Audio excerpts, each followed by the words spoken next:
Put on your name, major, and also which year you want. Oh, yeah. So everyone is here. So if everyone is here, could you just close the door?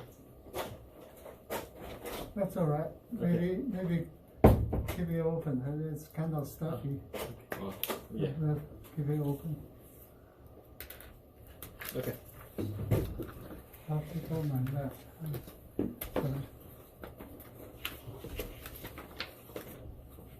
So first is I want to thank all of you and trying to come during the summertime, and also it's the first time I try to have a face-to-face type of lecture, and I've been using the Zoom for so long, so I feel it's about time we try to open it up. So we still try to maintain safe. And all of you have the vaccination? I have. Not yet. Okay. So I feel this is important. We need to protect ourselves.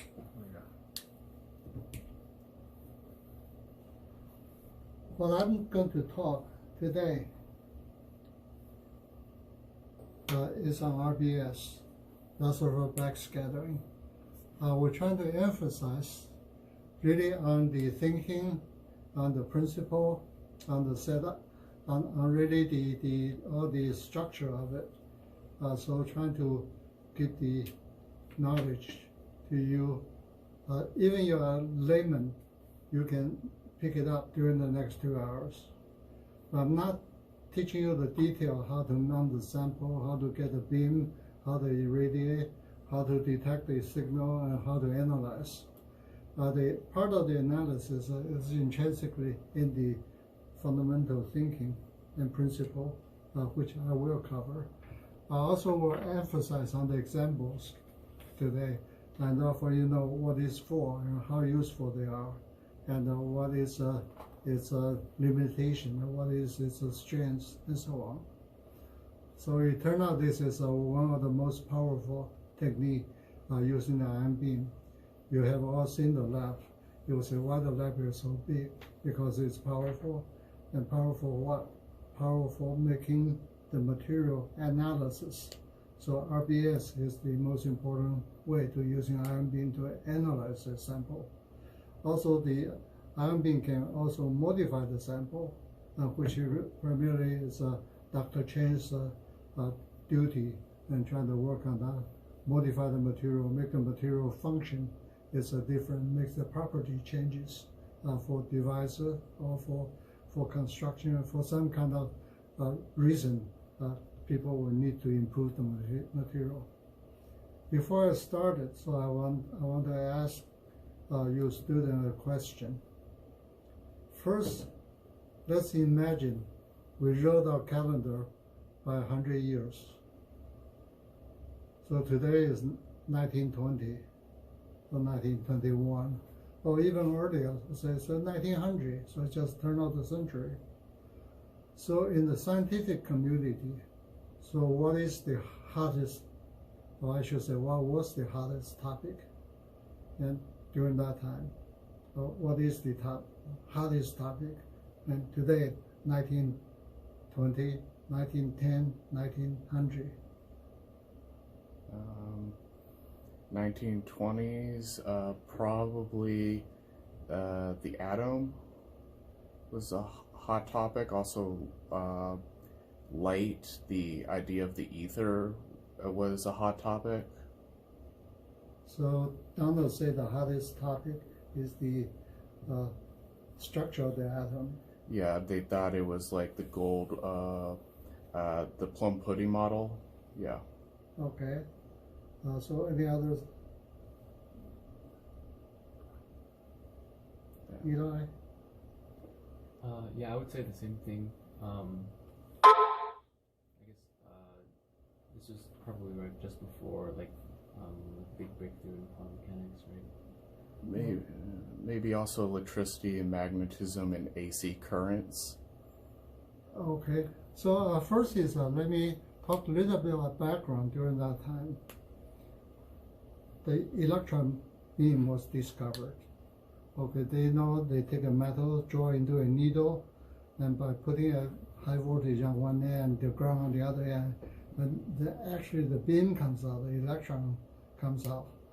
So J.J. Thomson, he discovered that. He said, well, at the beginning, he said that's beta ray. They call it beta ray. And then later on, it's electron because you charge up the surface and so on. So he discovered electron. His electron come from the atom. The atom contains electrons, so the atomic model at that time is that the atom is built up with a nuclei, also with electron. The nuclei is all positive, electron is all negative. So he got a Nobel Prize. This is before, very very early, earliest. Okay, it's near that time, but he became the most important professor at the Cambridge, England. So the center of the world in the science, in the physics and so on, is in Europe. It's in England, it's in Denmark, it's in Germany, it's in France. So in the continental Europe and also the British Islands. And the United States is still very primitive. So we're really talking about 100 years ago. So the science is really in that area. The other important thing is the discovery of X-ray. So they found out if you inject the electron onto a copper, then somehow there's a different energy of particle comes out. They don't know what it is. Okay, it's like a light, but it's a different frequency. So they call it X-ray. So then the discovery, they found out is if I put my finger there, and they also the X-ray can penetrate through it, and also giving the image of the bone on the negative, so it can really activate a photograph right there. So also the physics community believe the mechanics is already reached to we know everything because of Newton. Because Newton, we know everything, and also we know thermodynamics very well. So that means your freshman and sophomore courses pretty much reach, and therefore gradually so-called modern physics it really started during that time. You correctly pointed out. So the hottest topic is what does the atom looks like. So the atomic model. Another background story is people notice if you take an atom, energize it, or ionize it, and then they give different kind of light. For example, if you put on neon, then you get neon light. Okay, if you put on different colors, so the light comes out. So at that time, a few people, like Niels Bohr, he believed the light is really comes from electrons jumping from a different energy level. So that energy difference gives a very well-defined light. Okay, and today that's common sense, but at that time is totally like a magic. Okay, so also mention about Niels Bohr in 1910, he just newly got his PhD, so he became a postdoc for a new professor, Rutherford. Okay, Rutherford was a professor, a young professor at the Cavendish lab, Cambridge. So that's a very, very important scientific temple right there, because the Nobel Prize is one after another, and the director of the laboratory is J.J. Thomson, and just discovered electrons, so he got Nobel Prize. So Thomson is the big boss. Then Rutherford was the junior guy, and then Niels Bohr was the postdoc there. So the Rutherford was getting very tired because the postdoc was arguing with the director of the lab constantly, talking about the shape of the atom, how does the atom look like. So first is what is the nearest Bohr atom model, which today we believe is correct. And also it is correct, okay? Not just we believe, it is correct. You get a nuclei. The nuclei is positive. It contains proton and neutron. It was an electron cloud around it. And then the volume of the atom is mostly electron occupying, while the nuclei is very, very tiny. So we talk about the size of the nuclei today, 10 to the 15, minus 10 to the minus 15 meter or the femtometer level, while the atom is in the angstrom level, 10 to the minus 8. So there's 7 orders of magnitude on size. So that means you can imagine how does the atom look like. It's like a vacuum everywhere. The electron is occupying this very large volume, while in the center there's a tiny nuclei. So that was postdoc Niels Bohr's thinking. Of course, he did not have all the shell model calculated yet, but he firmly believed the electron somehow is there, and also electron occupying certain kind of orbit. When they jump from orbit to orbit, and the light comes out. So that's a characteristic of the atom. Therefore, we call him is really the birth of the atomic physics. So he's the grandfather of that. For the J.J. Thomson's model, so today we all know it's incorrect, but I still want to mention it just for the sake of understanding. Is he believed the electron and the positive charge, they were blended together, just like a loaf of bread. But if you have the bread, and that's the whole volume of it, the electron is like the flour everywhere inside.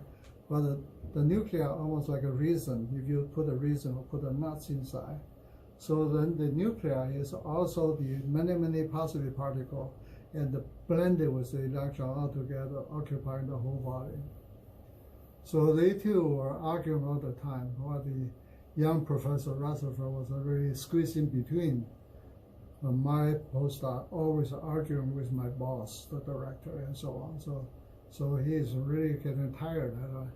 And while the two different models are distinctly different, totally different, therefore they cannot be both correct.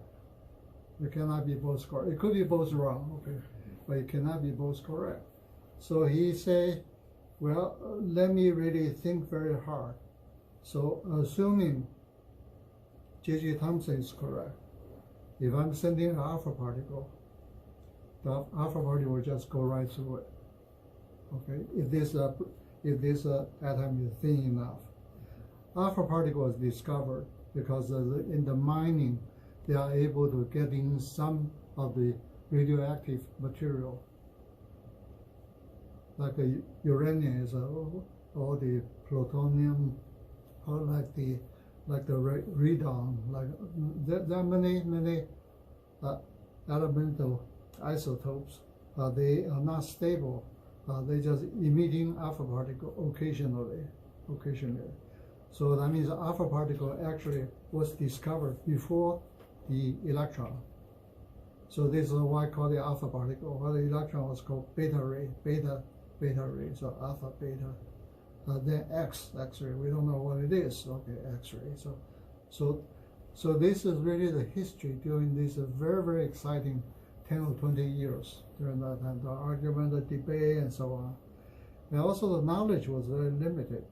So over the whole years, the physics review or physical review letter or the Danish physical review letter is very thin. So over the whole year, so probably all the scientific paper you can find it, maybe into 2 books, okay. And so the library is to only have a few books, and that's all the contemporary lab report and the accumulation of knowledge. Not like today. Today, every day we publish several volumes. Okay, but if we really put them in prints, we're going to kill most of the trees. So fortunately, we can store them into the computer and make them in software and so on. So the operational research and doing things and also debate, arguing, writing papers quite different.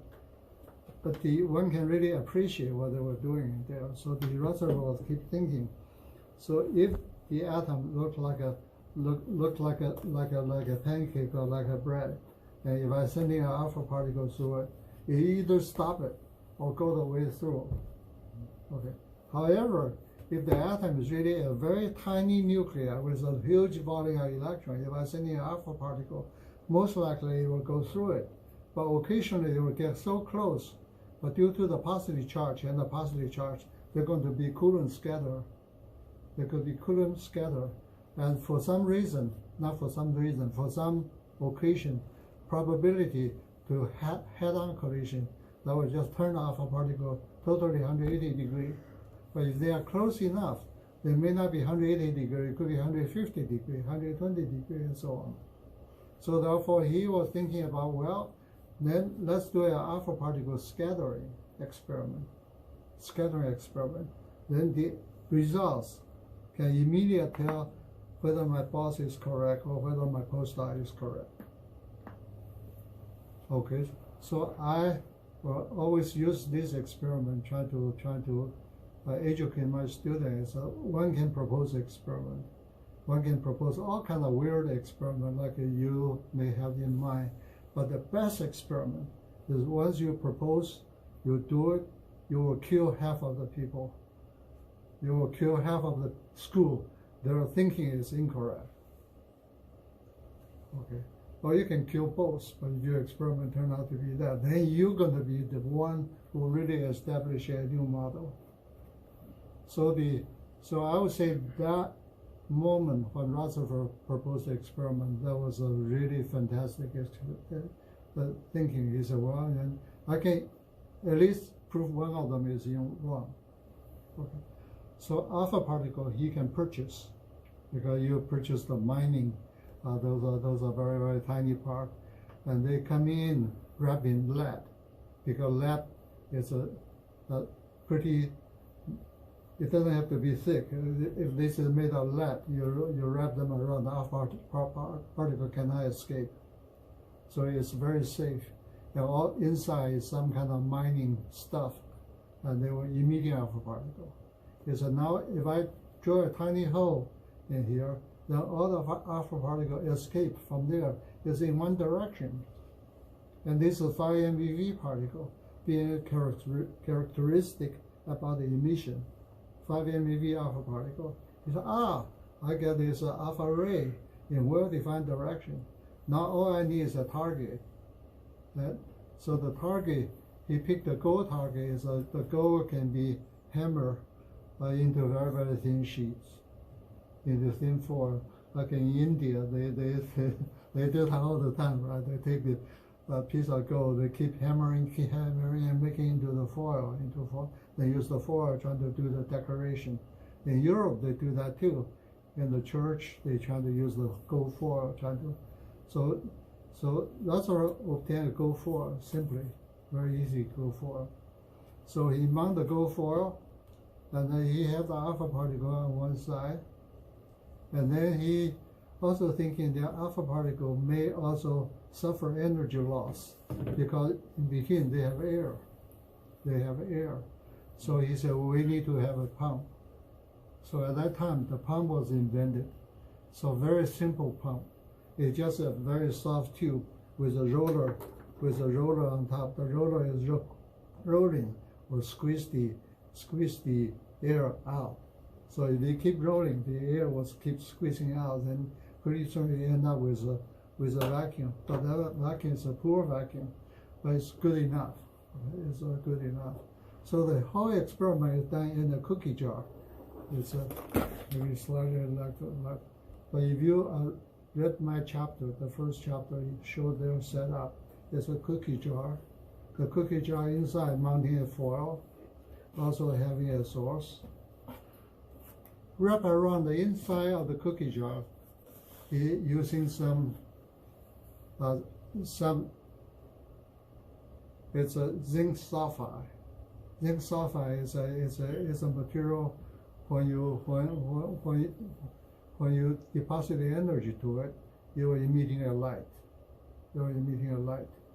So what he had done is he wrapped his cookie jar inside with the zinc sulfide, then put on the target, put on the source, and so on.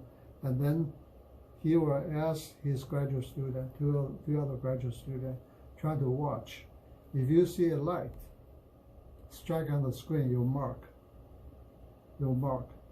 So some student will sit on the 180 degrees.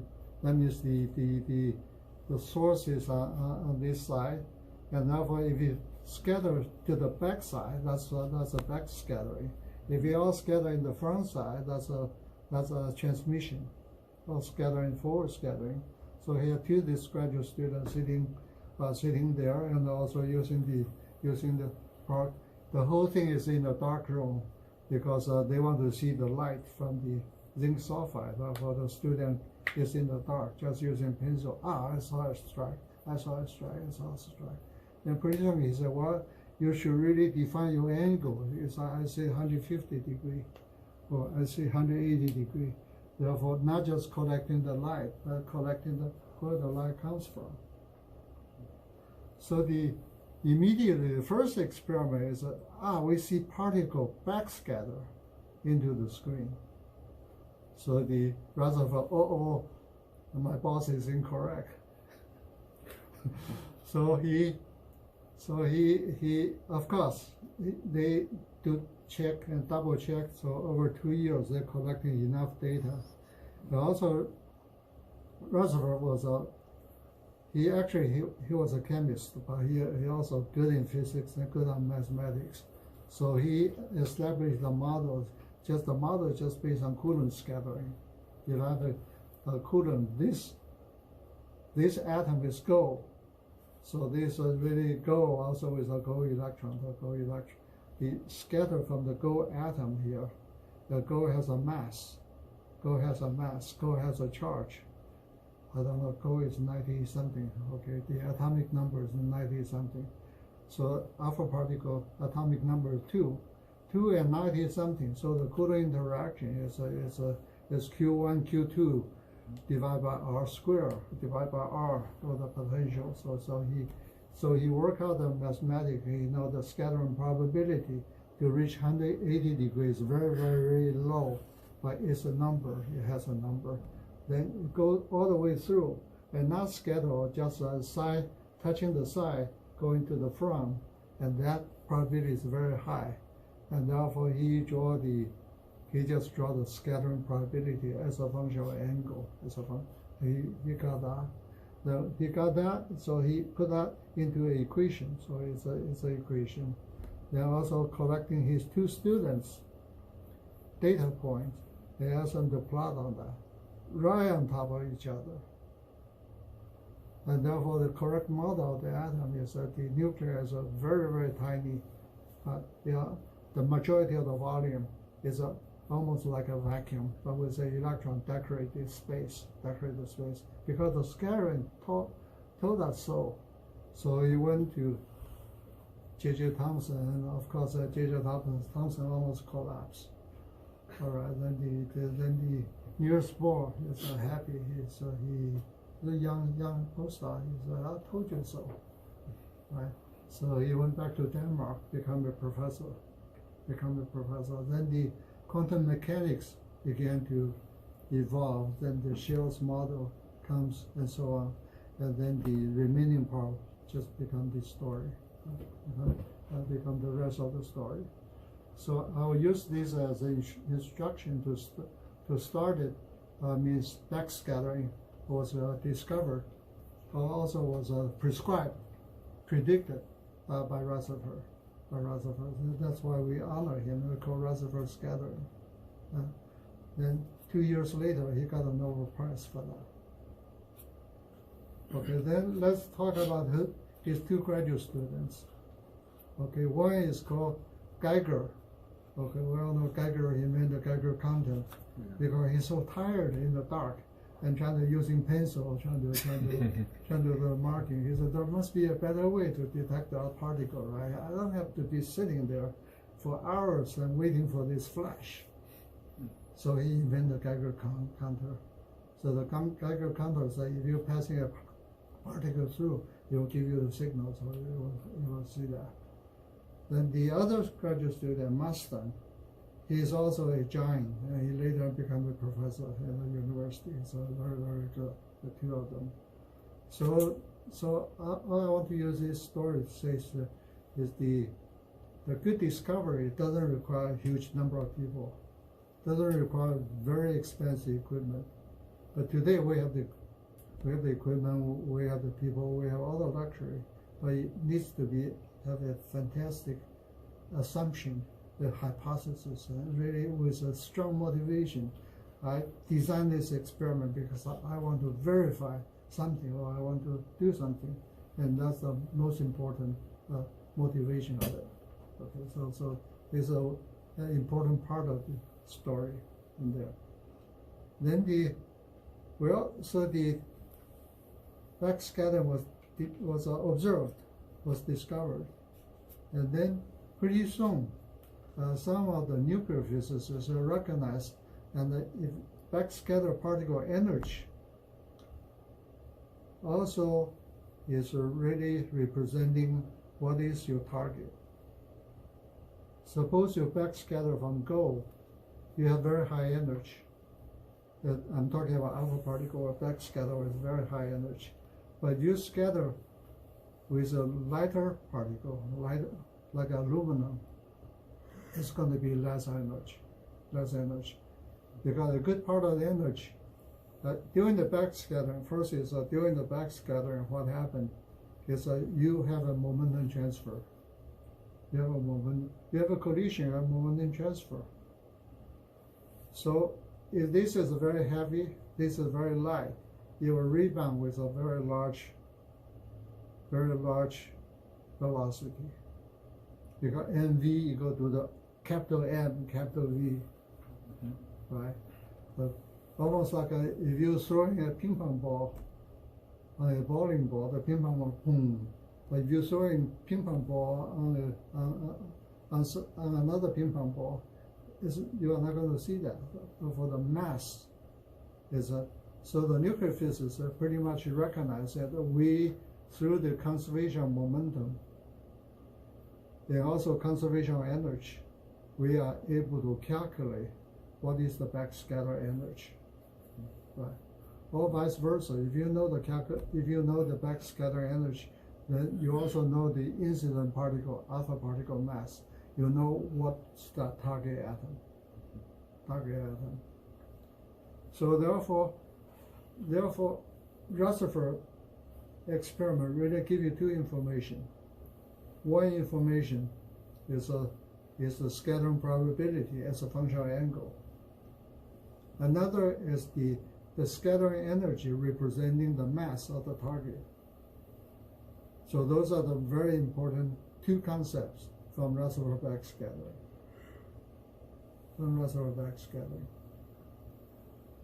Then so let me use this one. Trying to start. We spend a long time. The kinetic recoil factor. I'll give you the mass analysis. So the factor here is really the ratio about the incident alpha particle in the denominator, and also the scatter energy in the numerator. So this ratio here will give you the mass of the target.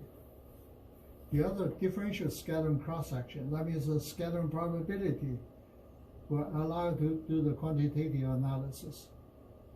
Because this is a really, if you know this one, then your measurement can tell you how much gold you have there.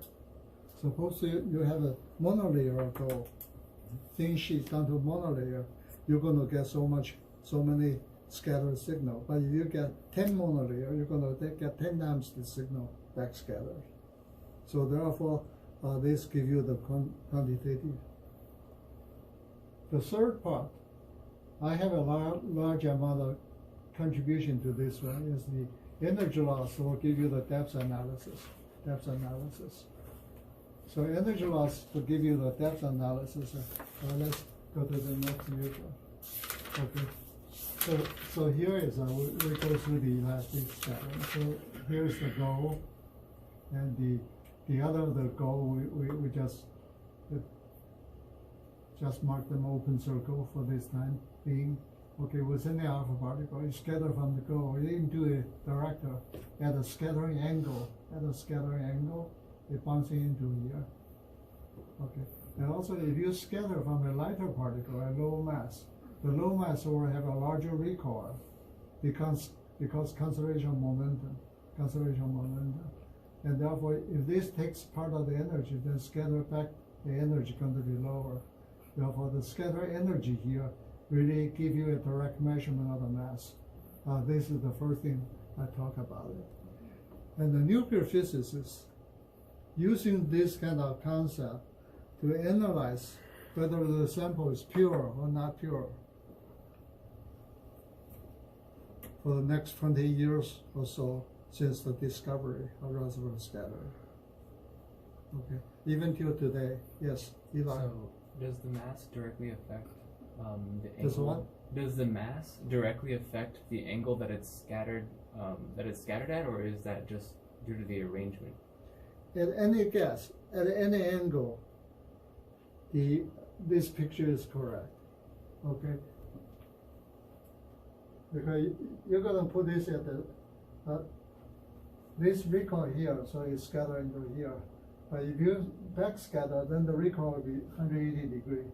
Therefore, all I'm talking about this symbolic only for this angle. Okay. But the formula there, the angle enter into the equation, into the formula. Okay. In fact, I would make this as the first homework for you to do when you go back. Is trying to do the calculation about the conservation momentum, conservation energy, trying to solve this picture. Okay, all I'm saying is now the alpha particle has a mass m1, mass 1. 1 is the projectile. The goal has a mass m2. Okay, it's m2. Okay, and the scattering, there's a scattering. There's going to be a scattering angle theta somewhere. Okay, then the conservation of momentum need to be done along the trajectory direction, also along the normal direction. Well, just imagine if there is a truck, it's a heavy truck parked on the roadside, stationary.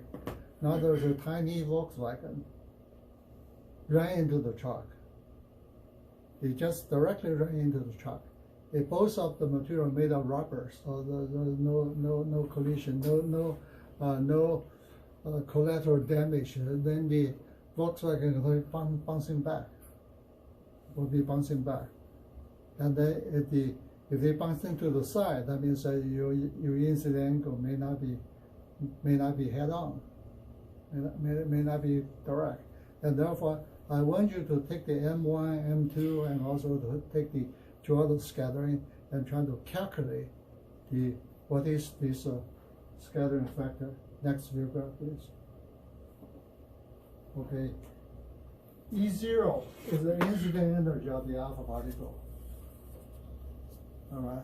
Your incident with energy E0. Of course, this E0 also give you a V0, velocity of the particle. Also give you the momentum of the particle. So you have a momentum of the particle. Then the E here is a scatter particle. That means that after that scatter particle, this equation is in the book. Therefore, you don't have to really take in notes because it's in the book. Then probably in the book chapter 2, this equation appears. Small m is the incident alpha particle. Capital M is your target. And here the target could be gold, it could be aluminum, could be anything. Okay. Is that. And then the theta here is the scattering angle. It is the scattering angle there. So I want you to start with the 3 equations. Then you can solve simultaneously eliminate all the other, you go end up with this ratio here. What are the three equations? Conservation of momentum along the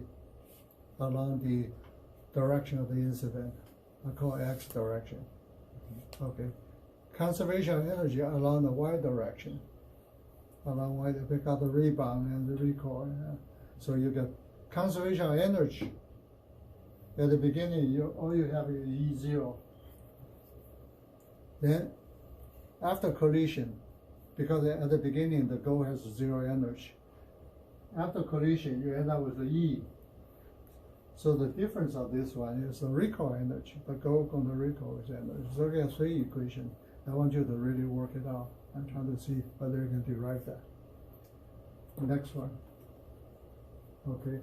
So here's the energy upon scattering as a function of the angle, also as a function of the mass of the target. If you have a goal for, you can see this is almost like a 5% or 10%.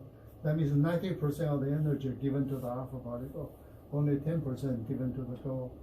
But if you scatter from the argon here, from carbon or from lithium here, you'll see most of the energy is still okay. It's still let me see, how do I call it? This is T0. So most of the energy will be shared by the alpha and by the lithium because conservation momentum. So this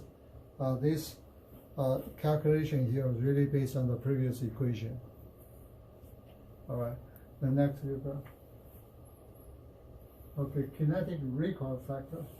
That means the mass of the target. The goal is very heavy, going to be 150 AMU. Okay, and therefore it almost reaching 90%, 90-some%.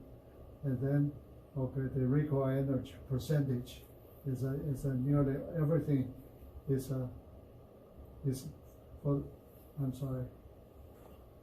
The recoil energy.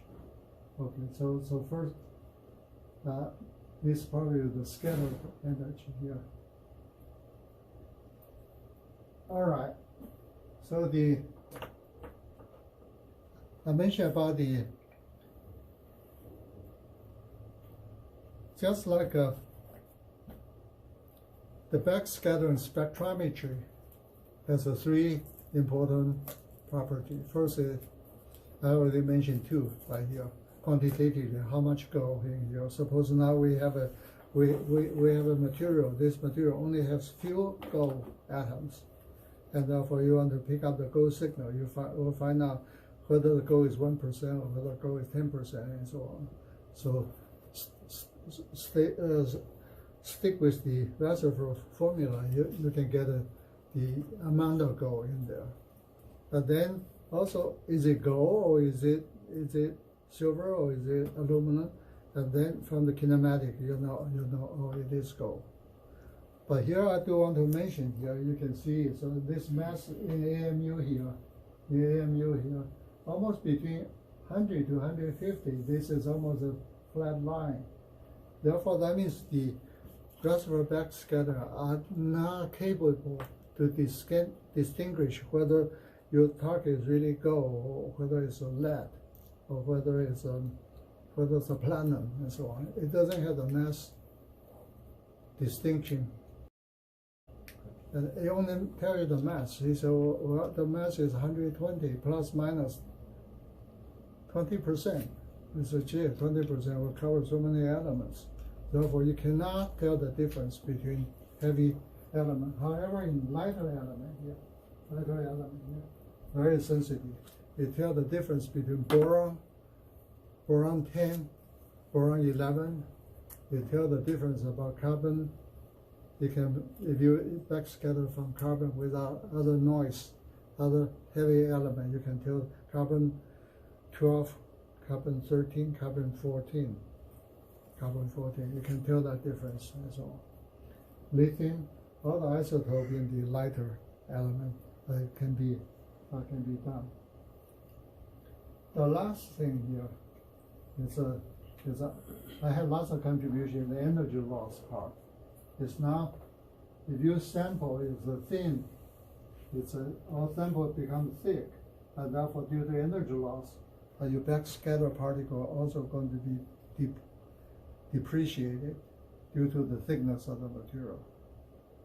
Due to the thickness of the material. Here. Let's go to the next.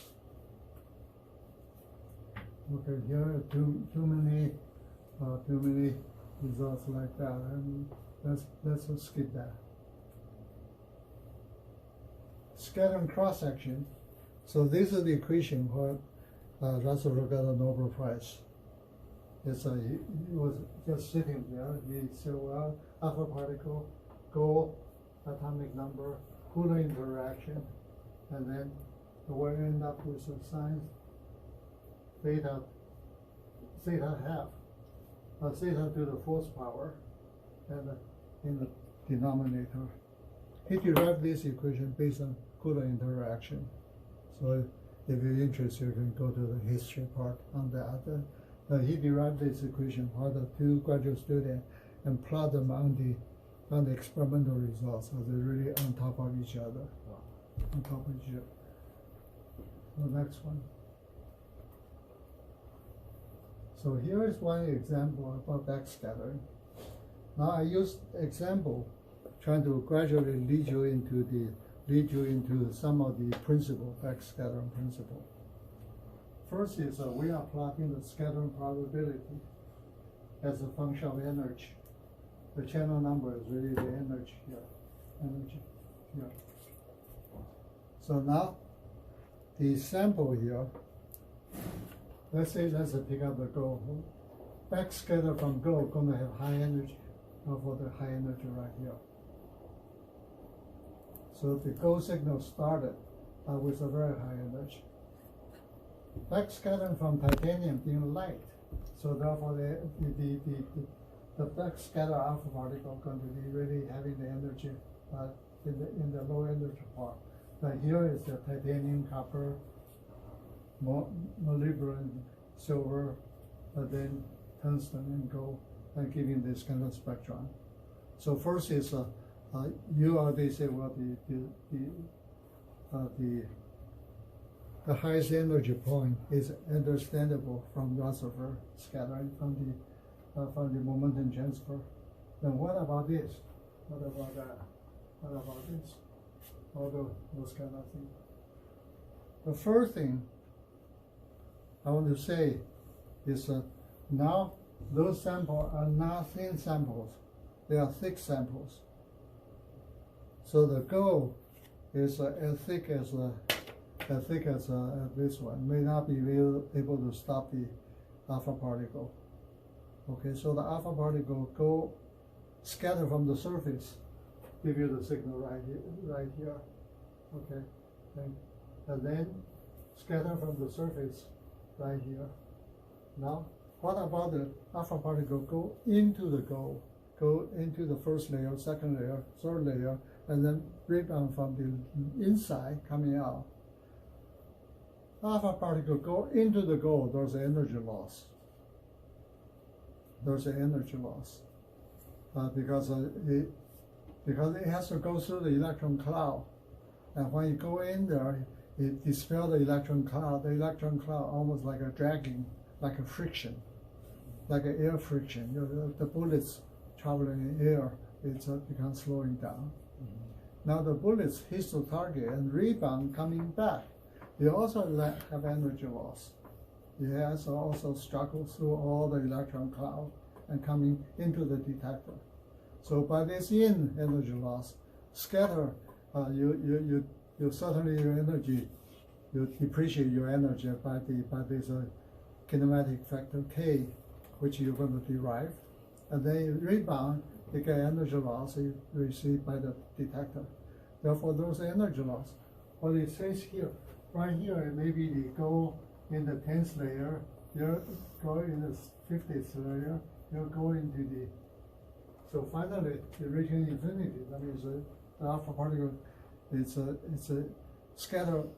The scatter is scattered with a much lower energy. Lower energy is because the energy loss.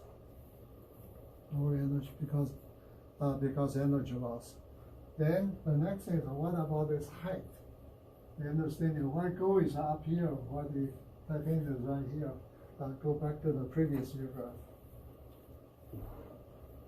You see the scattering probability is proportional to the atom Z2. Okay, actually proportional to Z2 square. That means gold has a very large atomic number, so the gold has a very high yield. Titanium has a less, and therefore titanium has less yield. So the yield is proportional to the atomic number. Then you go back to the next. Professor, Now, what about the slope? Yeah? Yes. I have a question, Professor. Right. Can it ever happen that maybe some alpha particles just do a back and forth between layers and just get lost in there? I'm sorry, slow down, and so let me make sure I understand your question. I'm asking, can it happen that some alpha particles can do a back and forth between layers and then finally maybe meet some nuclei and just stop there when their energy is now zero and you cannot detect them back anymore? I still don't. I think 10 means if this particle, when the particle, alpha particle, goes through the material, if that's possible for the iron, the helium ion inside the material go back and forth inside. If that's your question? Yes, something like that. And because you told me it can go. That is possible, but the chance is way too low. First, say scattering from the gold. You're sending thousands of particles. That's a one particle scattered. Majority of particle implant into the gold. Okay. So Scattering probability is a very, very low occurrence. Now you're talking about 1 out of 1,000, then coming back is 1 out of 1,000, and 1 out of million. Do you see what I mean? And here, therefore, if I take in this counts here, if this is a 7,000 here, and then now if you so you're talking about not like a ping pong ball, but back and forth. No, it just scatter once is already very, very rare occasion. Oh, okay. It doesn't happen all the time. Okay. So just like suppose you are really flying a spaceship right into the universe, you see lots of rocks in there. You say, oh, gee, I may die. Okay, but the chances is to colliding with one rock is very, very low. So most likely all of them safe and going through. Only a few sacrifice and backscatter. Okay, but So now if you scatter twice, we totally ignore that. Okay. All right. So thanks, and that's all. Sorry for listen. She'll go back. Oh. We're talking about the slope. Why is the energy dependence? Okay, the scattering probability depends on energy. Yeah, it looks like the lower energy you get scatter more. Okay, so when you go in there, your actually scattering probability increases. And go back one equation. Go back right here. Look at the scattering probability inverse proportional energy squared. So this is E0 is at the surface. So once you go in, you become E0 minus a delta E, the energy loss. So therefore, you're going to have the E0 become a E which is smaller, and therefore this increases because it also in the numerator, no, in the denominator square. So that means that after scattering, it's right before scattering. When you touch that, if it's very deep, then this E going to be less, and this is why the cross section become higher. Okay. Now I want you, every one of you, appreciate this equation. Okay, equation doesn't come from. You don't have to remember it because it's always in the book. Okay, always. But if you can really understand it, you can feel it, and so on. That's important. Next one. Okay, so now we understand here. It's a, if you're really trying to work it out, it's all proportional energy. So this is real data. Okay. By the way, I took the data. Okay, I prepared every sample. I took the data. So every graph is an experimental result of which I did it. Next one. Here is a interesting part. Is we take a bubble material. This is a magnetic bubble material. So this bubble material contains what? Contains a yttrium, europium, gallium, iron oxide. So it's a compound. It's an oxide compound. So it becomes magnetic recording materials. At that time, yes, question. What do you mean bubble material? Magnetic bubble. Okay. The magnetic bubble is you make the material, and then the material sort of give you the polarity. Polarity is random. Oh, the polarity is random. That's right. what you mean by bubble. Right. Okay. Now, when you passing a magnetic signal through it, then the bubble line turn to line up. Okay, so if you pass a magnetic field, it orientates itself. Okay. Yeah, orientate itself. So therefore, this orientation will really give you the memory. Okay, 0 and 1, 0 and 1, and so on. So line up or not line up and mess up, and so on. So the IBM invents the back bubble material. Therefore, in the old days, the magnetic storage in here, today we're millions times better. Okay, but in the old days, that's magnetic storage. That's how magnetic storage works. Right. Yeah, stores a 1 or 0. Yeah. Okay, right. I get it. Right. And also due to those 0 and 1, 0 and 1, you can really A, B, C, D, and 26 letters and small letters, big letters, and also the numbers and so on. So all the typewriter here can be really end up with a magnetic car. There's a magnetic car. It's made of magnetic bubble material. Okay. So in order to analyze this magnetic bubble material, the material is a thin coating on the GGG. GGG is a garnets. It's a substrate. It's a garnets. So now this magnetic material is an insulator. If it's an insulator, I can bombard it with a charge particle. Then the charge will build up, and that's no good. So I put on a very thin aluminum coating to drain the charge, but it doesn't change my analysis. So what I did is now I take this bubble material with aluminum, they're using a 2 MeV alpha particle. So my incident beam is here. Then when I backscatter, I immediately at 1.8 I see a step, and then here I see a yttrium step, and I see a gallium step, I see an iron step. And here I see the aluminum on the surface, and here I see the oxygen. Oxygen I don't see very well. If you wanted to get rid of the charge, why couldn't you ground the material? What? Ground the material, put a little wire to ground.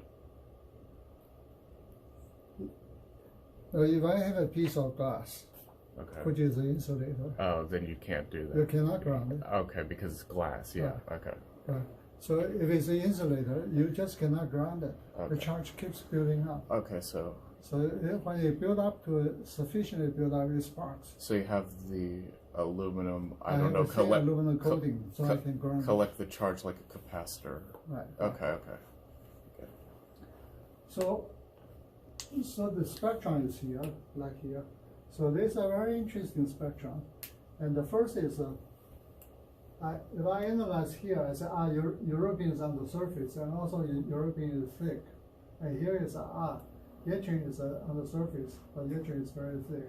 So every element is on the surface, including aluminum is on the surface.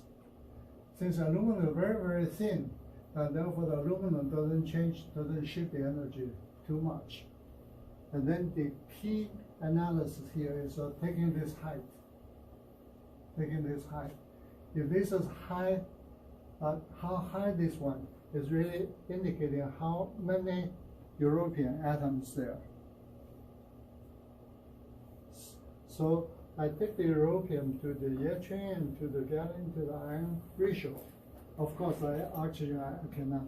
oxygen is very insensitive to do the analysis. Therefore, I took those very heavy elements and trying to measure the height. Then change the height to the atomic number square, because that's the Rutherford told me the scattering probability is really related to the atomic number square. So I take this height divided by the European's atomic number square, take this height, take every height, divide, and try to come the ratio.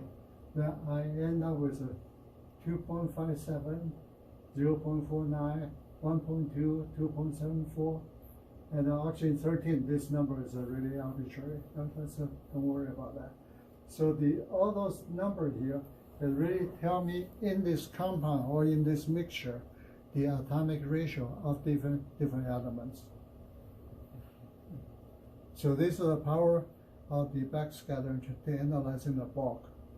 If you have a bulk, you know it's an alloy, or if you have a bulk, you know it's a compound, and therefore you want to measure the binary or ternary or the 5 elements, 6 elements. You want to find out the ratio. You do backscattering, you can get it. You can get it. And so after you're doing correction with the atomic number, you get this one. So this is one example. Trying to use the example to talk about the principle, talking about the fundamental equations, and also the examples will be useful for your applications. The next one. Okay. All right, next one. All right, so there are exceptions. There are exceptions. The exception could turn out to be very helpful and very, very interesting here. Here we got the sample. The sample is the sample is right here. So the laser doesn't work well. So let me just stick here. Thank you. The sample, silicon, grow 5,000 angstrom silicon dioxide. So therefore the bombardment here 2.9 MeV and also 3.1 MeV. One could say, well, these two energies are so close. Why do you do two different energies? What I want to show is that there are some exceptions. The exceptions is that the two spectrum here is on the 3.1 MeV. The 3.1 MeV, therefore the surface is shifting to a higher energy because it is a higher energy. And therefore this part of the spectrum is the silicon. And this part of the spectrum is the oxygen. So the volume, the thickness of the thickness 5,000 angstrom here is really measured right here. That's a 5,000 angstrom, because this is the energy loss and shift the energy from the surface into the side and so on. So this is oxygen. And oxygen ratio to the silicon ratio, the area right now is 1-to-1, almost 1-to-1. But you have to really correct for the atomic number square. Right? The atomic number, say silicon atomic number is 14, while oxygen is 8. So 8 to 14, and taking the square, and therefore this area is roughly the same. This is why the stoichiometry of this one is a SI1, O2, 1-to-2 ratio will end up to be exact that. So that's beautiful. So here the anomaly we were seeing is a huge information about oxygen, because there is a nuclear resonance for the 3 MeV, around 3 MeV, the 3.1 MeV, around that region. The scattering from the oxygen has an enormous cross-section. So that's nuclear physics. So all I'm talking about, Rutherford backscattering is a very, very smooth equation. But the nuclear physics is occasionally you just have lots of things which happen to be a nuclear resonance. And those exceptions need to be understood, and also trying to either avoid it or taking advantage of it and trying to emphasize some signal you want to see. All right, next one. Here I talk about energy loss going in, and so the first is the incident angle here. So there's the energy loss over the depth of the sample, and over the depth of the sample. Then this part is also the energy is also depreciated by a K factor. So this K is really your homework, the ratio of these two energy. Okay, then this is before scattering. Then after scattering, they're coming out from the depths and go toward the surface. There's energy loss and so on. So what I'm saying is that the energy loss here contains two components. One is going in, one is coming out. They all relate to thickness T here. If your thickness turns out to be infinitely small, the 0 to 0, so there'll be no energy loss. Okay, so the energy loss part is a very important part. So let me talk about my contribution to the RBS spectrum. As I mentioned, Rutherford got two principles. One is the scattering probability, the scattering cross-section. The other is the kinematics. Kinematics, we could even say is now we understand it is a classical collision, classical conservation of momentum, conservation of energy, which you're going to derive. But the scattering probability, the part really comes from him, the Coulomb interaction, and also the Nobel Prize and so on. And the third part of the spectrometry is energy loss. Because without energy loss, you cannot do depth profiling. You only measure the surface. You only measure what's happening. But if I want to really establish, if I have a sample, if I have a thin layer, and they have some impurity inside, the impurity has distribution, I want to measure that distribution using Rutherford scattering. I have to establish a depth scale. So what I'm doing here is I establish the depth scale. More importantly, I also experimentally measure dEdx, and for multiple elements for alpha particle. So that means that the 1/3 of the RBS backscattering contribution comes from knowing the energy loss. Therefore, we can do the energy depth profile. So that was my contribution. So then the next question: how did I get into that? And while doing that it's a long story, but somehow my graduate dissertation was on that. At the beginning, my advisor asked me to measure the energy loss for proton, dEdx of proton in the elemental material. Then he also said, so I measure it and I show him the results. And he said, well, I want you to shrink the error bar. Your error bar is too large. For example, I measure 10, then my error bar is 2. Okay, or 3, then that means a 10 with a 2 or 3 error bar. Then he said, this is too large, not acceptable. And therefore, one way to reduce the error bar is to measure many times. If you measure many times, you can get a Gaussian, you can gradually, but still the measurement is already very difficult. When I have to measure many times, I don't like that. And also, I just feel it's a very difficult way to shrink the accuracy.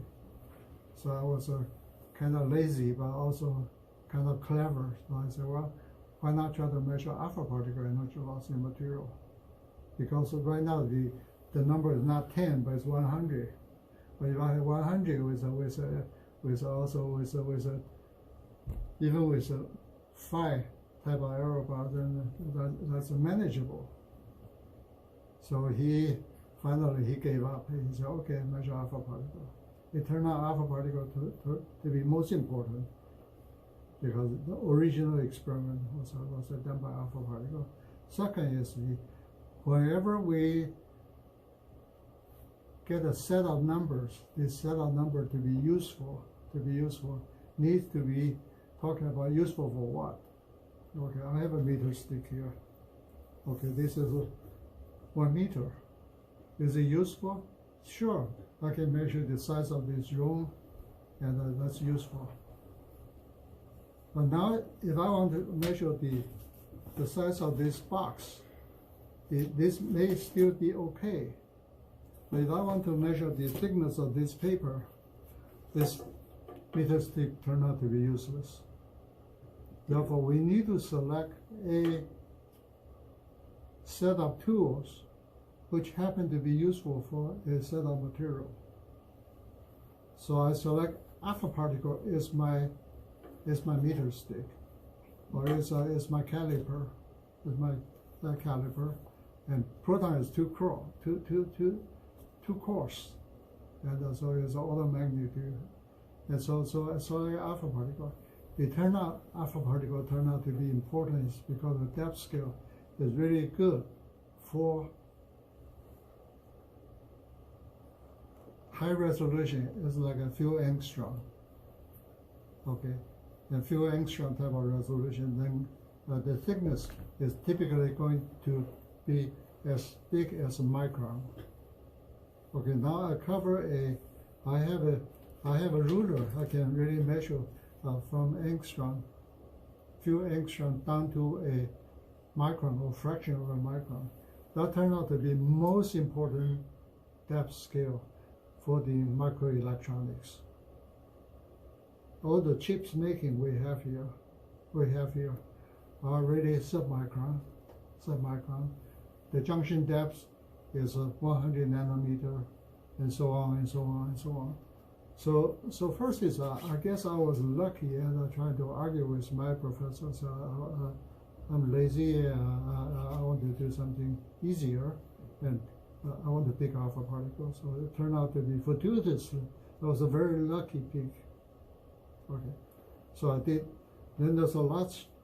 The other story is when I measure this one, usually the Niels Bohr has a law. He said the energy loss is proportional to the atomic number, which makes sense. If within the same volume, if you have more electrons, you have more stopping power, you have more friction. So therefore, he said energy loss should really go just follow the atomic number. When I measure it, I almost couldn't graduate because of that. So when I measure it, I don't get a straight line. I get something zigzag. Okay, I go up, coming down, go up, coming down, go up. So that means so this is the overall spectrum, but there were fine structure and going up, coming down, going up, coming down. So at that time, I didn't know I was actually measuring the atomic structure. When you fill up the atoms one by one, you reach to a closed shell, then suddenly the extra electron will sticking out. Just like neon is a closed shell, noble gas. Then the sodium with one extra electron, that electron sticking way out. They have far more energy loss due to that. For the neon, once you are so close shell, and the atom actually smaller radius and so on, energy loss drops. So whenever I reach to a noble energy loss, and I was only measuring 17 elements in my dissertation, the carbon, aluminum, copper, and silver, and gold, and titanium, and so on, and so on. So those elements I can making thin film easily, and I do it chemically stable, I do it, and so on. But once I see those kind of structure, I cannot explain. Get this. So I had my dissertation all written and show it to my thesis committee. I graduated from Baylor, Baylor in Waco, Texas. I think it's 200 miles from here. Okay, so it's a very small school with 5,000 students. I guess it's a school for the Southern Baptists and also very rich kids, very rich kids. And foreign student enter in there there's a cultural shock for me.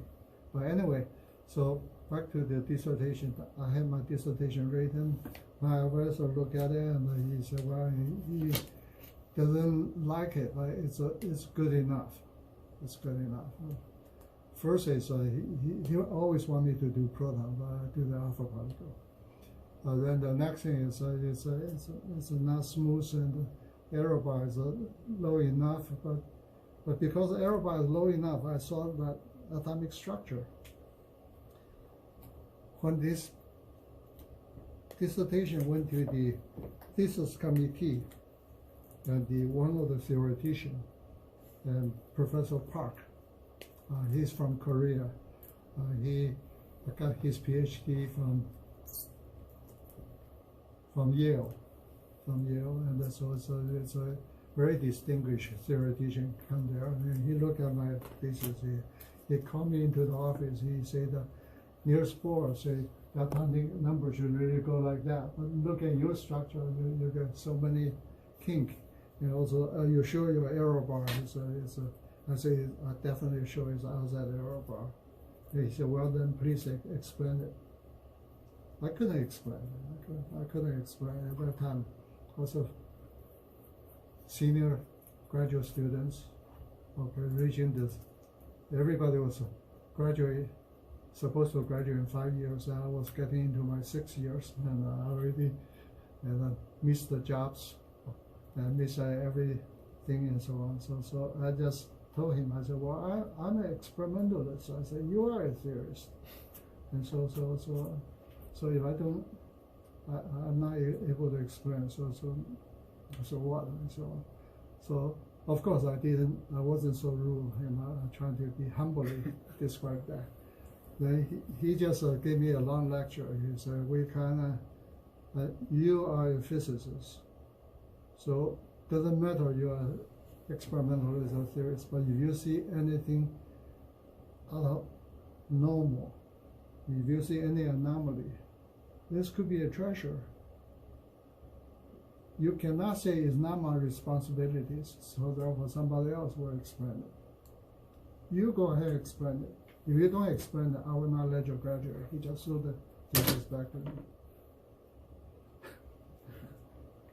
Just imagine how scared I was and getting this thesis back and so on with a committee denying my thesis because he is my director is the chairman, but he is the very senior person, and so if he doesn't sign, I cannot graduate. So I spent almost a whole year to study the atomic physics, trying to find out where the structure comes from. So I learned from Bohr, although I never met him, and I never see him. It ended up I became a good friend of Bohr's graduate students. Okay, Bohr's graduate student, a very distinguished Professor Linhart. He's about maybe 5 or 6 years older than me. So in our community, we treat him almost like a god. Okay, so I end up befriending him, reading his paper, reading Bohr's paper. Finally, aha, it's due to the shell structure. But once I knew that, the rest of them become simple. Then I learned the Hartree-Fock method. This is a quantum mechanics method. I can go ahead and calculate what is the stopping power look like. They end up with all the zigzags, follow the shell probe. Because only 17 elements, we roughly see the structure. So by the time we carry the theory calculation, which I made, it's cover 100 elements out of the whole periodic table. Then once you draw the theory, you put an experimental point, you can exactly see the shape, and there's still some difference there. So I end up so proud of myself, and that was during my postdoc years at Baylor. Okay, I was Baylor for 2 or 3 years postdoc. So then, at that time, and I said, well, I'm really up to here, I need to go out and make some money and try to support my family. Okay, and our baby was a very little, but it's a very small family, very poor. Financially, I was very stressed. Also, in physics, I think I have done enough, and I'm doing so much. So naturally, the Professor Park was very happy about me. He said, Wei-Kan, so you modify Bohr theory, and you're really good, and I like you, and so on. So he liked me, and he wanted me to stay at Baylor as a junior faculty member, and so on. So then I asked around, so none of them said, well, you don't have a chance. First, you have to be Southern Baptist. So he said, based on your behavior, you don't even go to church, and you are antagonistic to the religion. So how could Baylor take anybody like you, no matter how good you are? So forget it. So then, so this is really outside physics, but I want to discuss with you an interesting story. So I asked my professor, I said, well, where should I go? He said, well, and where do you want to go? I said, I want to go 3 places. Yes. Okay, yeah. Thank you. I said, I want to go to 3 places. I said, which 3? I said, first is Copenhagen. Okay. And the Linhart, Professor Linhart, that's the first graduate student at Niels Bohr. And I don't understand his theory, and I want to learn from him. So I want to go there. And I really respect him. He has paper I don't understand, but his paper I feel so attractive. I just don't understand. I want to go there. He said correctly. He said, Wei-Kan, your Hartree Fock calculation is much easier than what Linhart were doing, and therefore, if you go there, you're probably going to be disappointed about yourself. You cannot really go there. Okay, and he was correct. Okay, the Hartree Fock calculation, quantum mechanics calculation, you sort of just follow it, and you know how to get the wave function into it, enter all the elemental and so on, enter the stopping type of equation, then the comes out. Okay, and then we really get onto the physics, the theoretical hypothesis part. I feel probably not capable. Therefore, I took his advice. Then he said, well, what are the 2 other places? I said, well, I want to go to Caltech. He said, because I graduated from Caltech. I said, no. I want to go to Caltech because I just read one paper from Professor Mayer. And his paper indicating the Rutherford technique may be able to develop into a spectrometry, just like a TEM, like an X-ray, like develop into a spectrometry. And then they also having this kind of vision in some of the paper hinted. I think what I'm doing right now is suddenly I feel this is important to that. And what I have here is exactly what they're missing. Is it because they have the item 1 and 2, Rutherford have item 1 and 2, and I have the item 3, which is the energy loss for the alpha particle, and also alpha particle is the right dimension to insert into these 2. Therefore, we can build this spectrometry. So my professor wasn't really follow what I'm saying at Baylor. So he keep emphasizing. He say Caltech is a pressure cooker. If you go there, you don't last for 2 or 3 weeks. I said, I work very hard. He said, no, that's good. It's intellectually so high, and so you just cannot enter it.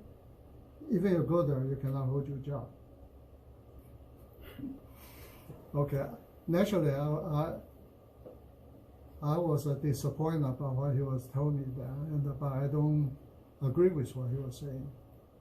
And then he also near the end of the meeting, he just told me, he said, I will write all good recommendation letter for you to anywhere, but if you want to go to Caltech, I will not write one. That's okay. So he is very firm. He was very firm at that time. And then he, let me describe my professor. Okay, he's old-fashioned. He's very religious. And when we finish a paper, we wrote the manuscript and we read it. And before we submit it, and he will call the co-author. That means myself and also my younger graduate students. We're going to go to his room, and he will say, let's pray and for this paper and make sure it will just go through smoothly, and we're going to get a blessing and so on.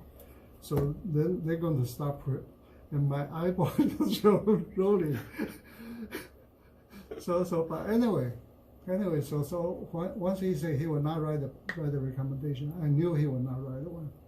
And so what happened is he's religious. He's a flight of flying. He never fly, and no matter where he go, he will drive. Once he got an invited speaker from Canada. So if you drive from Waco to the northern part of the Canada National Lab in there, it's going to take a week. And a couple of weeks, he just drove there and he drove back. And so he's a flight of flying. Because he's afraid of flying, so every Christmas he drove back to Mississippi to his parents' home. And so here he goes for 1 week, and then I can goof, okay. And so I had the courage, pick up the phone, call Caltech. I called Mayor. I talked to him very friendly over the phone. I said, well, I read your paper. I like your vision. You want to do that. But you know what? So for whatever structure, you require at least 3 legs to make it stable. Now you only have 2. I got the 3rd one. So I would say, if you hire me, and I'll help you try to build a backscattering spectrometry.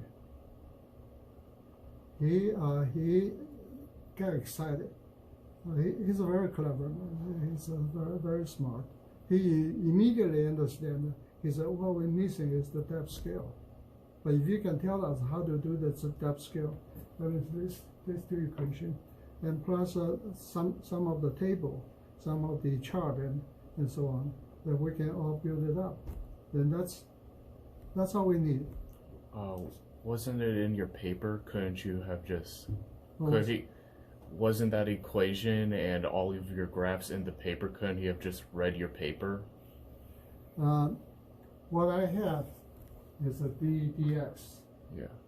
For alpha particle in all elements. Okay. It's a function of energy. Okay, so you did. Okay. So I have the mean.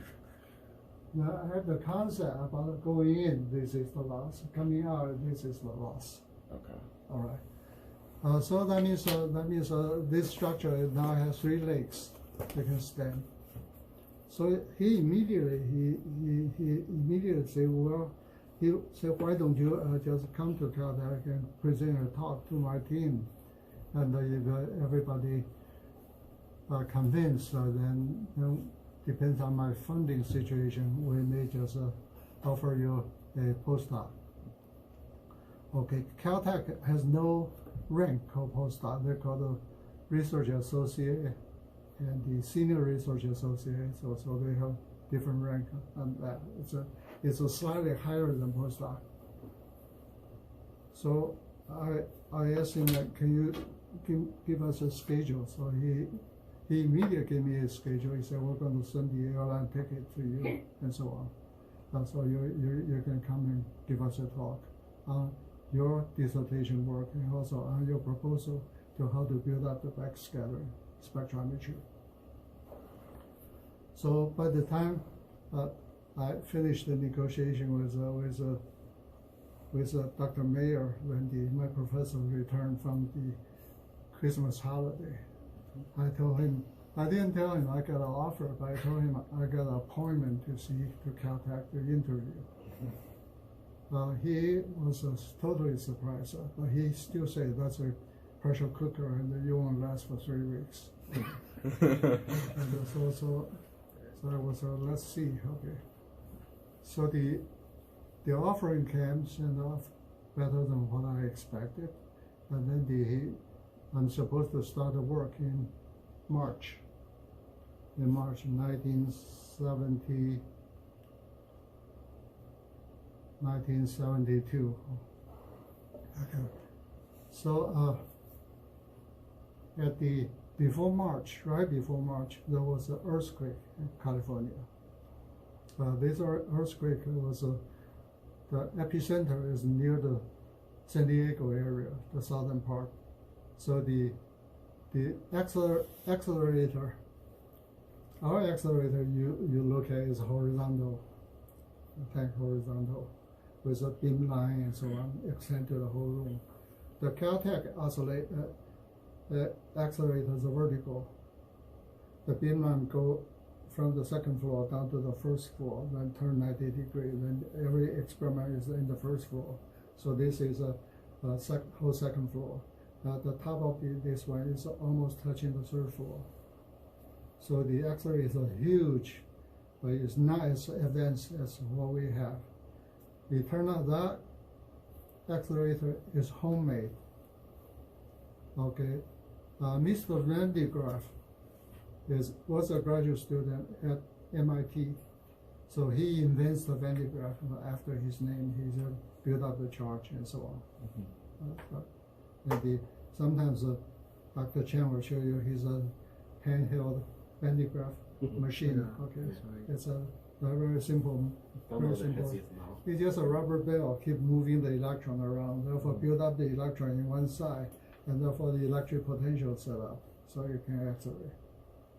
So the reason Caltech built it vertically instead of horizontal is this tank inside the charging bell, inside the vacuum tube inside, it really cannot be supported at both ends because high voltage. It only supports one end, and then the gravity is going to make it difficult. But somehow, due to the better material science, so later on the machine can be built horizontal. But if you build vertical, you don't have that problem. You don't have that problem because the gravity really going one direction. So the Caltech machine was built very bulky, very large. The radius of the tank is maybe just like this table weights. Okay, so we're talking about the radius like that. So during the earthquake, the tank was really shifting to the side. So the Van de Graaff, the vacuum part, the neck is broken. The neck is broken, that means the air going in. Okay, they are going in. In addition, the tank was high pressurized. Therefore, the poison gas is rushing out. The poison gas is an insulating gas. That's a hydrogen hexafluoride. So it's rushing out. Well, then the mayor called me. He said, we sort of don't need somebody with a super mind trying to solve this type of equation. We need somebody with a super hand to fix our machine. Okay. So to me, that was a little bit of hurt. But somehow I told him, I said, I guess I don't know where I come up with the guts. I told him my hand is better than my mind. Okay, I'm not just a super brain, and I'm also very good with my hand. He told me, he said, how could you say that? I said the Van de Graaff machine in Baylor, of course that was made by manufacturing, but I sort of set it up myself. Okay. With undergraduate students, so with every nuts and bolts, and also with every vacuum and with everything and so on. So let me try it. Okay, so he said, under that condition, you will come and do not do theory and just try to fix the machine. So I went there, and I spent 6 months, and we fixed the machine. I tell you, the machine is a very difficult. That vessel is this big, and therefore the inside the vessel is really a cylinder, which is really a vacuum cylinder, very very tall. During the earthquake, when the pressure is really changed, the iron source was exploded. It's really a glass bottle with a fine tuning and everything was blown. And then when I go in there, first I say, well, that's the problem. The rest of it is easy because the rest of them is just nuts and bolts type. But that part is a problem, so we need to fix that first. In order to fix that, that's because this is a really a 1 story high type of vertical cylinder. The cylinder with a main gate with a plate. You unbolt it, and so you can open it. Then you crawl inside. You only have this much space inside because then here's the outer wall. Here's the inner wall. Here's the inner cylinder. Here's the outer cylinder, and this is the same.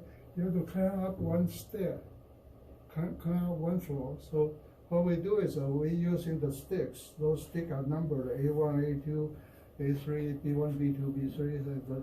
So they have hooks that build up a ladder.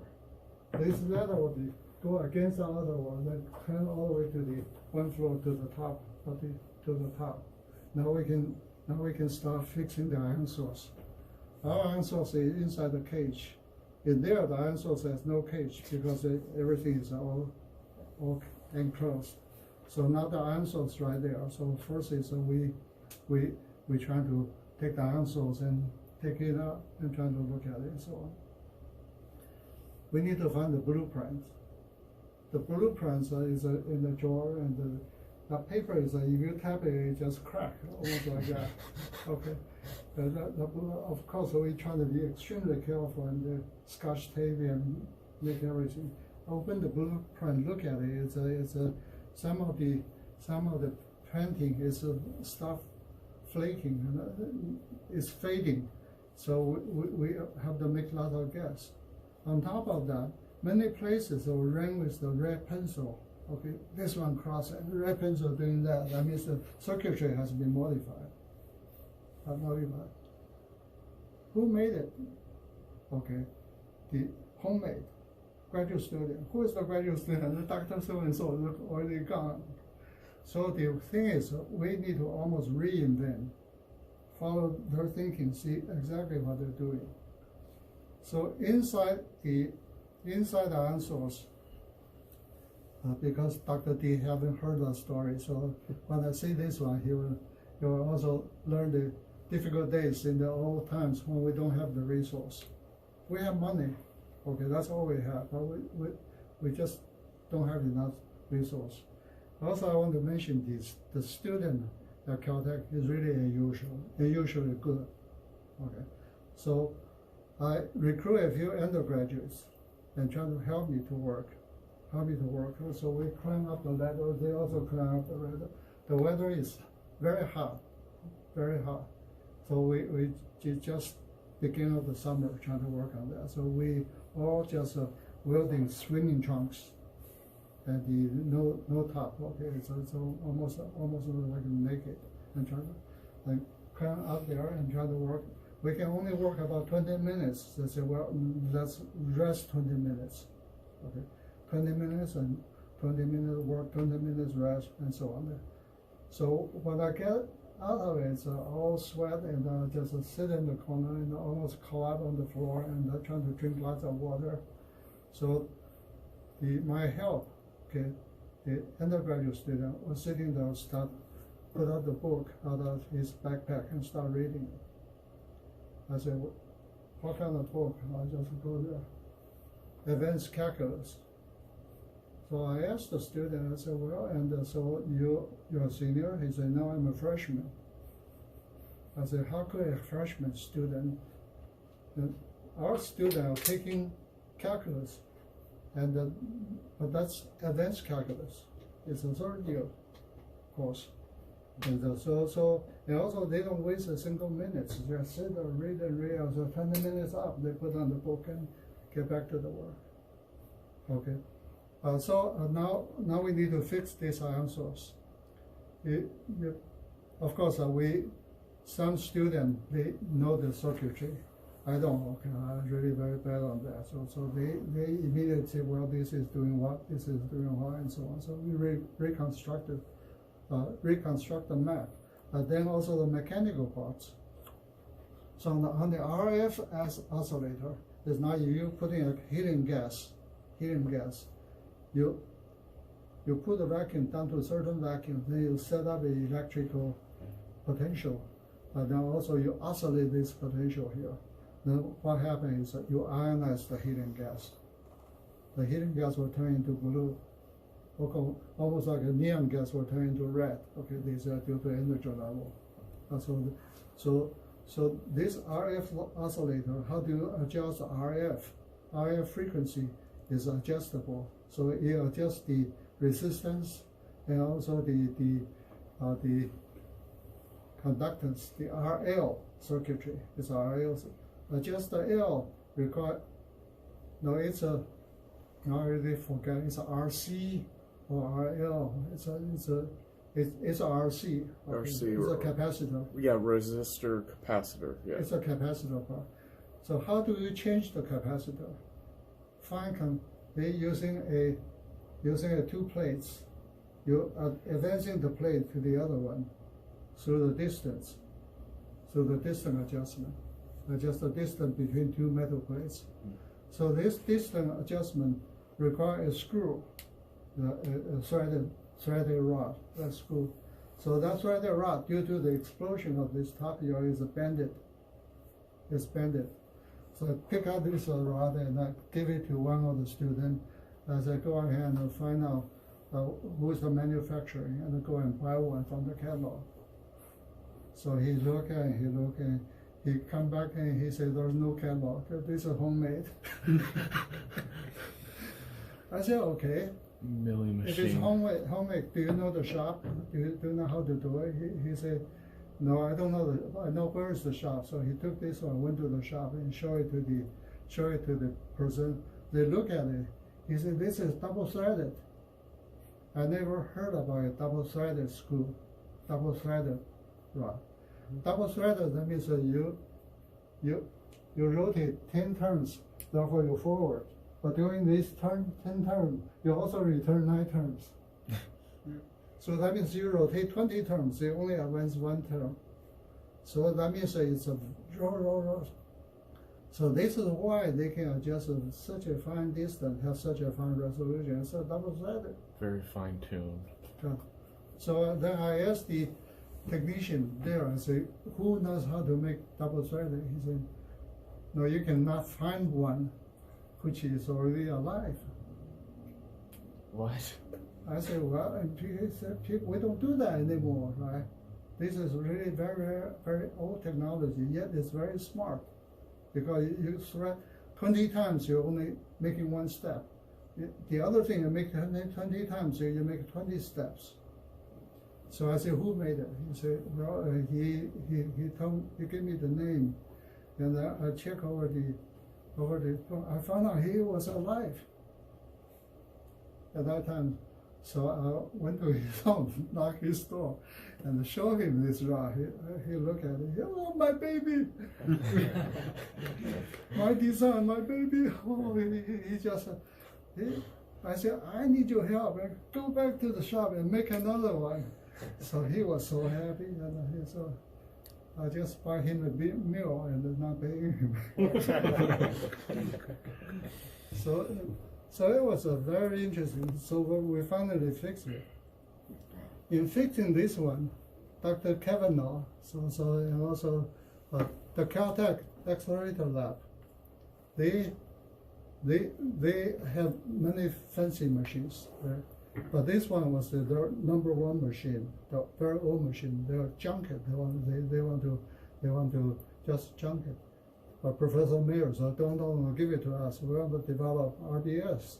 We want to do backscattering spectrometry. So they gave it to the EE group. So I was a postdoc in the applying physics and the EE department. So they gave it to us, and during the earthquake, we start. So when we go and trying to get resources, trying to talk to several professors at the experimental physics group, ask them, say we want to fix that. They just laugh. They say, why do you want to fix a junk? A junk is a junk, and throw them away. Buy another one. We said, we don't have money. We don't have money. He said, well, it's not worth fixing. It's because it's impossible. And so the top is blown, and also the gas was dirty, contaminated, and and forget it, don't fix it. But in that situation, we were so poor, so we fixed it. We got it done, and so on. By the time we fixed it, we had a party, and then there were several professors from physics department came over. He said, we don't believe it. We don't believe how you did it. So it turned out later on, when I was applying for a job, I went to several places, application, one to IBM, one to the Brookhaven National Lab. So I remember the physics professor wrote a recommendation letter to the Brookhaven. He said, well, and they say I have a super hand. I can fix a machine which they believe is hopeless. So they have that sentence there. So the machine was fixed. Now we start working on backscattering. When we're on the story mode, so I will not get back to the science and continue on the story. I derive the equation, prepare the sample, and do lots of figure and so on and so on. So that we gradually, the backscattering is already having the shape. Already having the shape and having all these skeleton and so on, and also some very fine, interesting examples. Exactly what the semiconductor needs.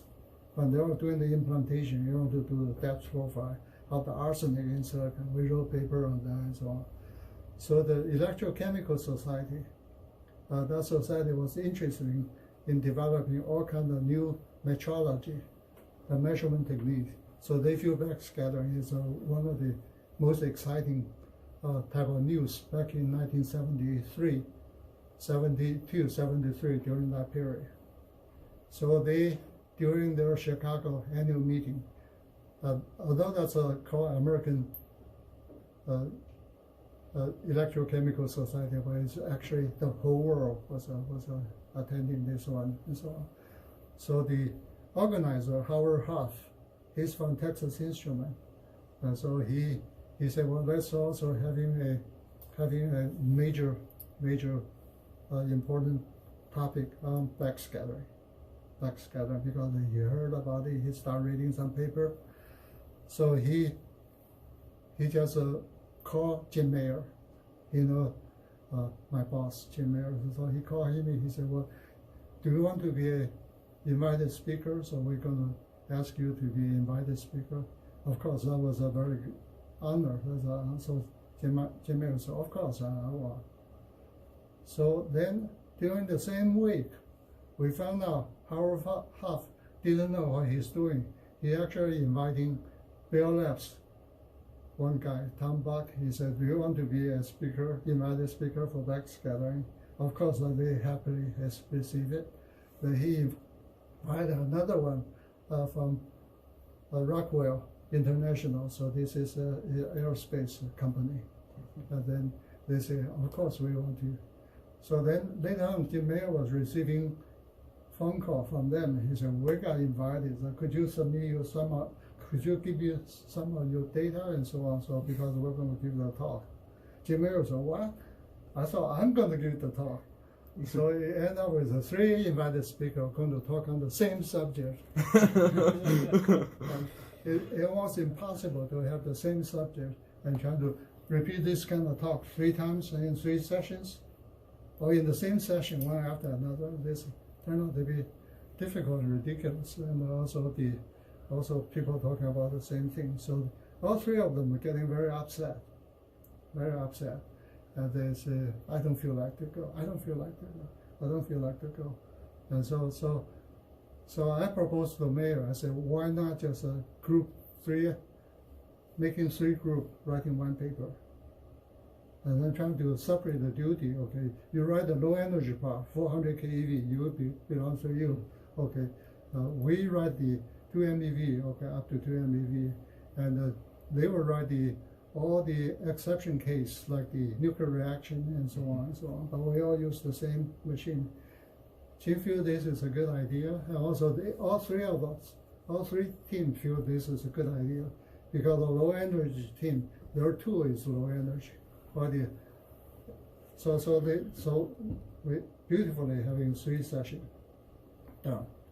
So, but when we finish, we submit the paper to the conference, get rejected because it's too long.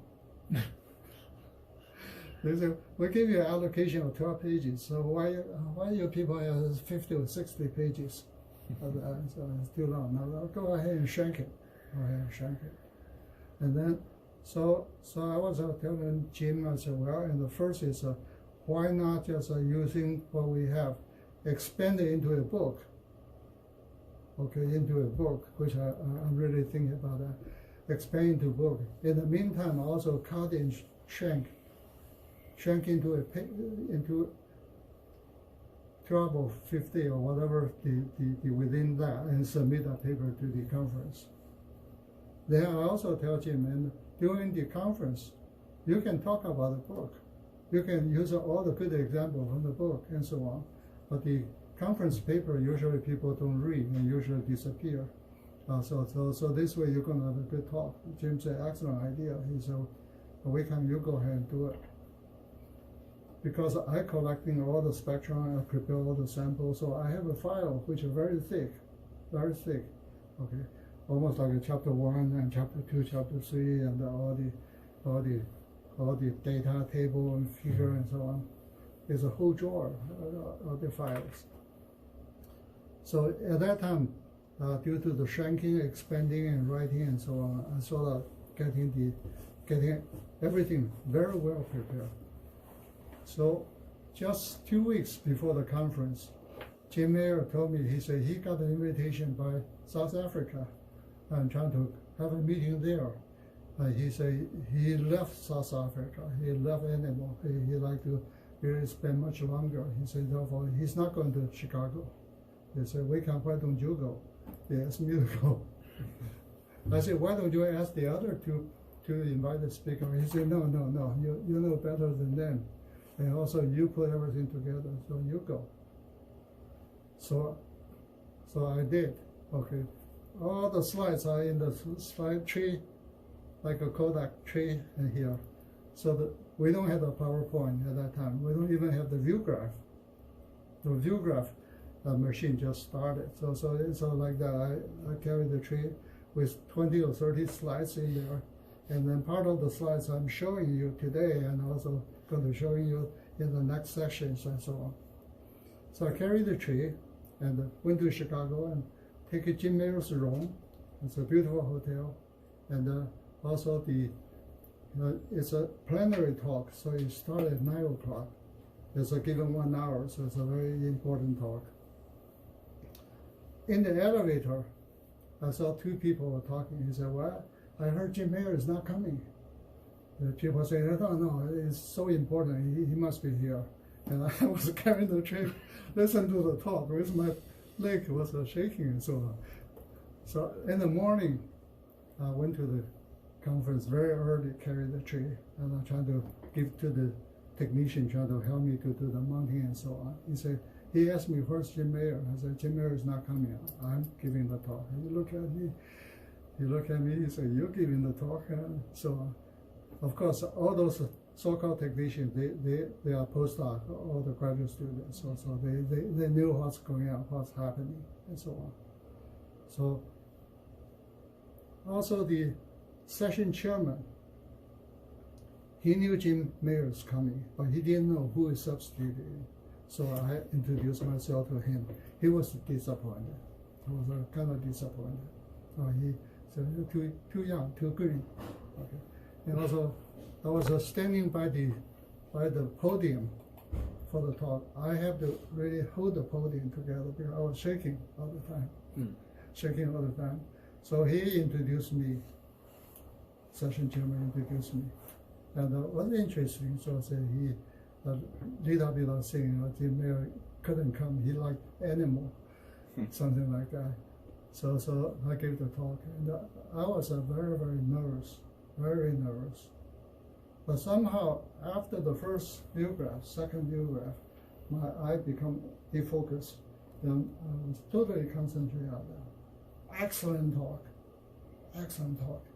because I knew all those kind of stuff. So I emphasize on what's important. I try to clarify some of the people who may have questions and so on. So after the talk, it was 800 people attended. It's a very big conference. It turned out that was my second talk attending conference. The first talk was only 1 or 2 people. So it's a totally surprise to me. It was a cultural shock. So it was very interesting. So let's take already 4 o'clock.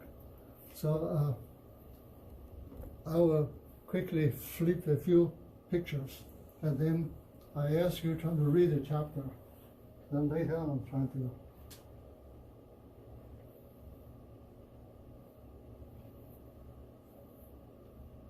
Here is an interesting talk. I actually prepared a sample. So the sample here is an elemental thin film. So this is a platinum film on silicon. So platinum being the atomic number is very high, so it's right here. The thin film, it doesn't even reach into rectangular shape. They give you a very triangle. So this is 125 angstrom film. Double the film, spectrum pushing back, okay?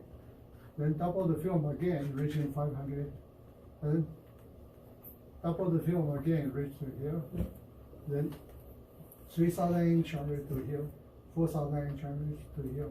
So what I'm saying is on the energy level is gradually shifting, and also on the thickness of the level is also, so the energy loss here is almost constant here. This is why it's so regular, so regular. First is indicating I prepared the sample, and also I do the experiment and also do the plot. Then people were asking me, how could you prepare sample being exactly 3,000 angstrom or exactly 500 angstrom and so on? So because evaporation is the evaporation, you must be cheating by trying to do that. I say no, my sample may not be, the sample may not be 500, it could be only 377 and so on, but I tilt the sample, make it effectively to be 500. Wow. So for every sample I put it in there, I try to mount it at a different angle, and such that that angle be equivalent to a round number. This round number, like, or give me a spectrum which is really round shape and so on. So that, given one example. The other thing is look at the slope here. Look at the slope on the backside. This sample here, 2000 is very sharp, while the rest is not sharp. Is why it's not sharp? Well, the sample is not uniform. That's why it's not sharp. Right? But your sample is extremely uniform, and also resolution is very good. This is supposed to be almost like a vertical line. And so this line here can measure the energy, the resolution of the detector, and here. Also, this sharpness here measures the thickness distribution. So I'm using this view graph and trying to tell you that backscattering is very powerful. It gives you lots of information. We're going to look for those information. Next one. Next one. Okay, next slide. All right, so do here, try to summarize for today's talk. Here is the surface barrier detector. It's very simple, it gives you energies immediately. Okay, it's insensitive to charge state of the particle. So it can measure large solid angle, it can make small solid angle, and it's non-dispersive energy spectrum, so typical resolution 15 keV, and the typical noise 1 keV. So this is really perfect for backscattering. Next spectrum. Here we'll give you more statistics and so on. So what I'm going to do is I will ask Dr. Chen to forward you the whole set of the view graph. And therefore you can read the view graph and also read the first 4 chapters. So if I can arrange a next talk, then I'll try to come back and try to give more talks about examples. So those examples, more importantly, trying to relate it to the semiconductor industry. Okay, because many of my students are getting this kind of training and also getting the ion implantation training, actually for working for semiconductor industry. So one of the best example is Dr. Shen Du. He's from India. He's a Sikh. Okay, and today he's the vice president of the Micron technology. Micron is a very huge company, and it could be better than IBM today. So he's a vice president there, and he himself has more than 1,000 U.S. patents. Okay, being very, very creative. You can get on the web, try to look. The web is called 10 best inventor or 10 most patent inventor and so on. I think he used to be number 10. Then because he continued to inventing, and also some of the earlier one that was stopped inventing, like Thomas Edison is number 4. Was number 4. Then I saw him also 10, 5, 6, and jumped ahead of Thomas Edison. Thomas Edison keep pushing to the higher number. So right now he may be number 5 or number 6. So okay, I will stop here, and so maybe answering a few questions and so on. Now let's turn this one off. Yeah, you can turn the lights on, please. Turn on the light.